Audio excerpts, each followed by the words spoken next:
अस्सलाम वालेकुम। उम्मीद है आप सब लोग खैरियत से होंगे। तो ये हम चैप्टर 4 कर रहे हैं। ये 4 एक्सरसाइज का क्वेश्चन नंबर 6 आज हमने सॉल्व करना है। तो इसमें सबसे पहले हम क्वेश्चन को राइट कर लेते हैं। ए पार्ट है, ए पार्ट में कह रहा है एच स्केयर के मल्टीप्लाई वो कर रहा है H11 और के की पावर क्या हमारे पास है 9। अच्छा, इस तरह के क्वेश्चन में एक आसान सी ट्रिक है, वो आपने सिंपल ये करना है कि जो सेम जिनकी बेस है ना उनको कंबाइन पहले कर लेना है। ठीक है, अब ये देखें ये एच स्केयर है और ये H11 इनको हमने इकट्ठा कर लेना है, और ये के है और ये के इनको कंबाइन कर लेना है। अब मैं ये करता हूँ, नेक्स्ट हमारे पास क्या है, ये एच स्केयर हो जाएगा और इसको मैं इधर रिप्लेस करता हूँ और के उधर ले जाता हूँ। तो ये मेरे पास हो जाएगा मल्टीप्लाई एच की पावर क्या हो जाएगी 11 हो जाएगी।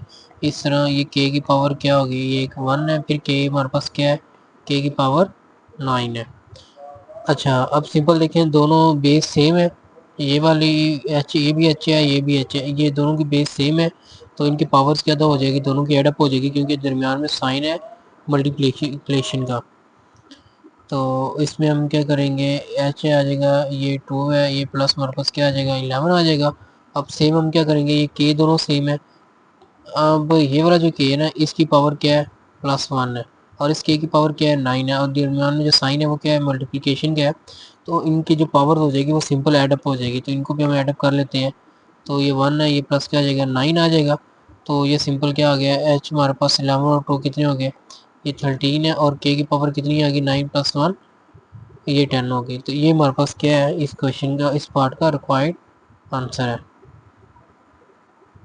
अच्छा जी, तो नेक्स्ट पार्ट हम इसका करते हैं। नेक्स्ट पार्ट में हमारे पास अब क्या है, जो नेक्स्ट पार्ट हमारे पास बी है, उसके अंदर उसने हमें बताया हुआ है कि हमारे पास है ये -m की पावर 7 है और n की पावर क्या है 3 है, मल्टीप्लाई हो रहा है, ये 4 आ जाएगा, ये m की पावर 11 और n की पावर हमारे पास है 9। अब सिंपल वही हम टेक्निक लगाएंगे, तो जिनकी बेस सेम है वो इकट्ठा कर लेते हैं।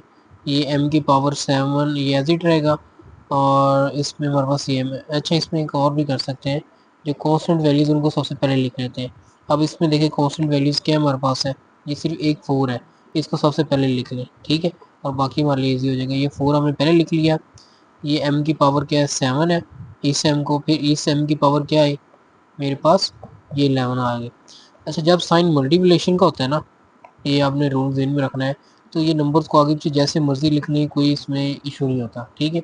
अगर प्लस माइनस है तो फिर थोड़ा सा डिफरेंस आता है, वो नहीं हम कर सकते, लेकिन मल्टीप्लिकेशन में हम जैसे मर्ज़ी कर रहे हैं तो वो सेम रहता है। तो इसकी सिंपल सी एग्जांपल है, ये 3 मल्टीप्लाई किया है 2, ये 6 है। अब ये 2 मल्टीप्लाई 3 भी कर लें तो क्या होगा 6 आएगा, इसमें कोई इशू नहीं आएगा। तो सेम यही आपने चीज़ इधर फॉलो कर सकते हैं।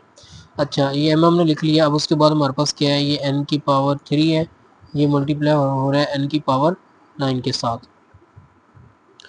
अच्छा, इसके बाद हम ये 4 को हम एज इट बाई लिखेंगे अभी, ठीक है, कांस्टेंट जो वैल्यूज़ है। अब ये देखें, ये बेस सेम है m की, और इस बेस ये भी क्या है सेम, इनकी पावर दोनों क्या हो जाएंगी, एडअप हो जाएंगी, क्योंकि इधर साइन क्या हमारे पास है मल्टीप्लिकेशन का है।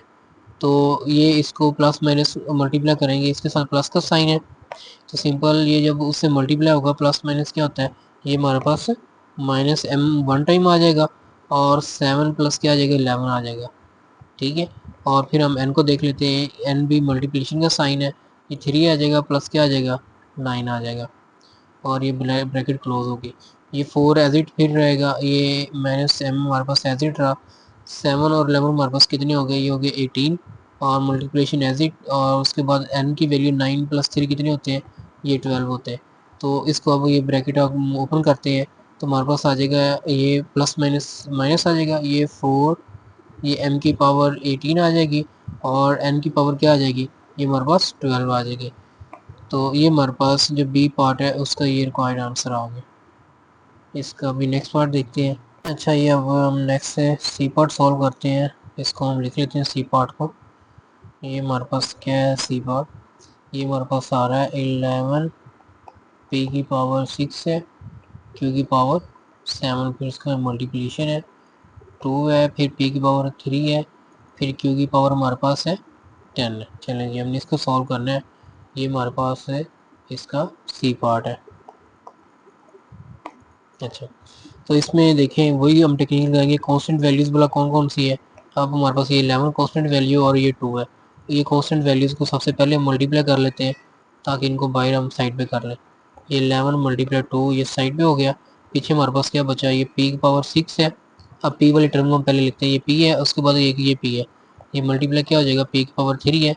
फिर हम q वाली टर्म लिख लेते हैं, इन दोनों q को कंबाइन लिख देते हैं। ठीक है, तो हमारे पास ये क्या आ जाएगा, ये आ जाएगा q की पावर 7 है और q की पावर क्या है हमारे पास 10। मल्टीप्लाई करेंगे तो हमारे पास 22 आ जाएगा। p की पावर ये 6 है और ये 3 है, तो इनको हम एडअप कर देंगे। 6 + 3 कितना होता है 9 और q हमारे पास क्या है 7 है और इसकी पावर क्या है 10 है। 7 और 10 हमारे पास कितना हो जाएगा, q की पावर ये हो जाएगी 17। क्योंकि बेस आप देखें ना, इसके अंदर हमारे पास क्या है, दोनों की बेस सेम थी और दरमियान में जो साइन है वो मल्टीप्लिकेशन की बेस सेम होती है और मल्टीप्लाई दोनों टर्म्स हो रही हो, उनके पावर्स को हम एडअप कर देते हैं। 6 + 3 क्या हो गया 9 हो गया। इस तरह 7 + 10 कितने हो गए, तो ये हमारे पास 17 हो गए। तो इनको आगे सिंप्लीफाई करते हैं, ये 22 हो जाएगा और ब्रैकेट हम अगर ओपन करते हैं तो इसमें हमारे पास आ जाएगा पे की 9 और क्यू कितना आ जाएगा 17 आ जाएगा। सॉरी, ये हमारे पास क्या है, पे की पावर हमारे पास है 9, पे की पावर एज इट 9 आ गया और क्यू हमारे पास क्या आ जाएगा, ये 17 आ जाएगा। तो ये हमारे पास है इस क्वेश्चन का रिक्वायर्ड आंसर है। ये सी पार्ट भी हो गया, तो अब आगे इसका नेक्स्ट हम डी पार्ट सॉल्व करते हैं। तो डी पार्ट में हमारे पास क्वेश्चन क्या है, चलिए H69, चलिए इसको हम लिख लेते हैं। डी पार्ट में हमारे पास है h की पावर है 9 और k की पावर 6 है और ये डिवाइड बाय हमारे पास हो रहा है h की पावर 5 और k की पावर हमारे पास है 4। तो इसको हमने सॉल्व करना है। तो इसमें सबसे पहले देखिए वही टर्म है, तो हम इसको फ्रैक्शन में लिख लेते हैं, वो ज़्यादा इजी होगा। h की पावर 9 k की पावर 6 है, इस डिवाइड में हमारे पास क्या है, h की पावर ये 5 है और k की पावर क्या है 4 है। अब सिंपल सी टेक्निक है, अब ये डिवाइड हो रहा है तो डिवीजन में हमें पता है इसमें हमारे पास क्या होगा, ये जो k की ये वाली पावर है ना, ये सिंपल ऊपर जाके इस k की पावर के साथ क्या हो जाएगी, माइनस हो जाएगी।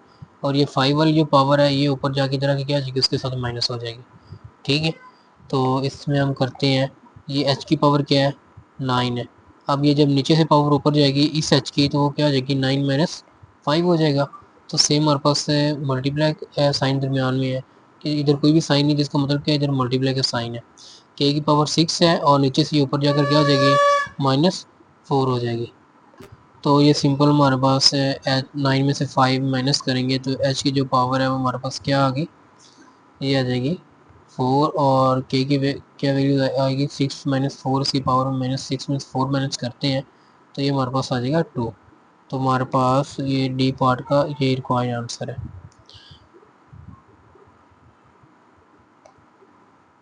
ये नेक्स्ट हमारे पास ई पार्ट है, इसको हम लिख लेते हैं।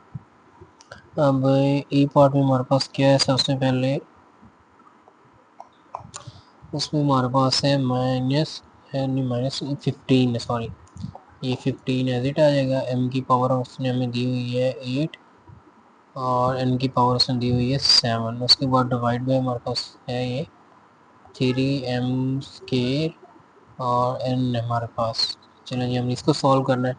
इसको अच्छा हम ऐसे भी कर सकते हैं, लेकिन उसमें फ्रैक्शन में करें तो ज़्यादा इजी हो जाएगा। ये 15 हमारे पास एज इट रहेगा, ये हमारे पास m की पावर क्या आ गई 8 और n की पावर क्या आ गई 7। ये डिवाइड में हमारे पास क्या है 3, ये m की स्केयर है और n की पावर मतलब 1 है।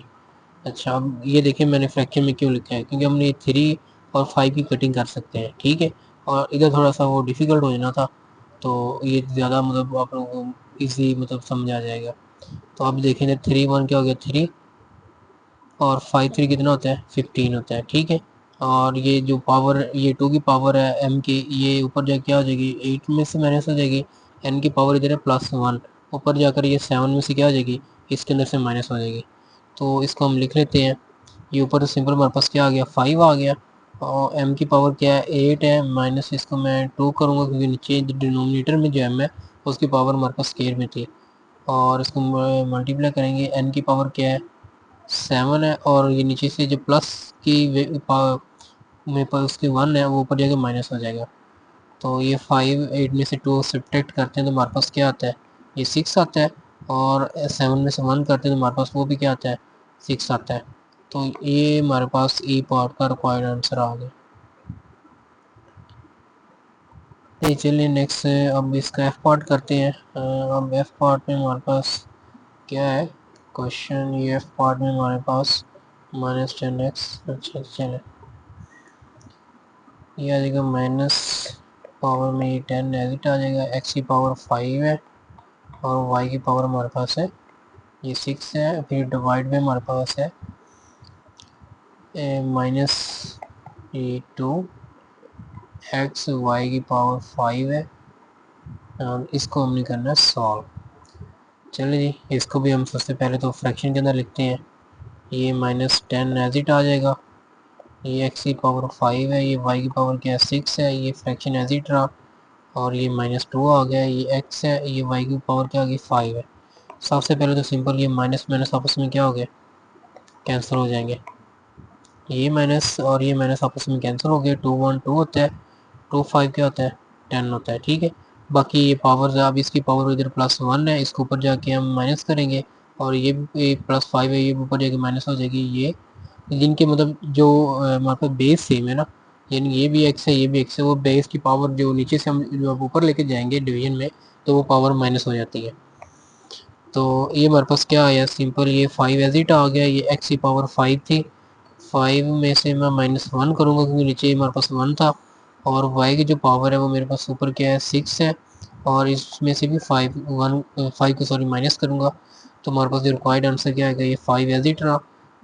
ये 5 में से 1 को माइनस किया तो x की पावर क्या आ गई 4 आ जाएगी और y की पावर 6 में से अगर 5 माइनस करें तो वो एजिट आ जाएगा। तो यही हमारे पास क्या है इसका रिक्वायर्ड आंसर है, हमारे पास जो लास्ट पार्ट था इसका क्वेश्चन नंबर 6 का।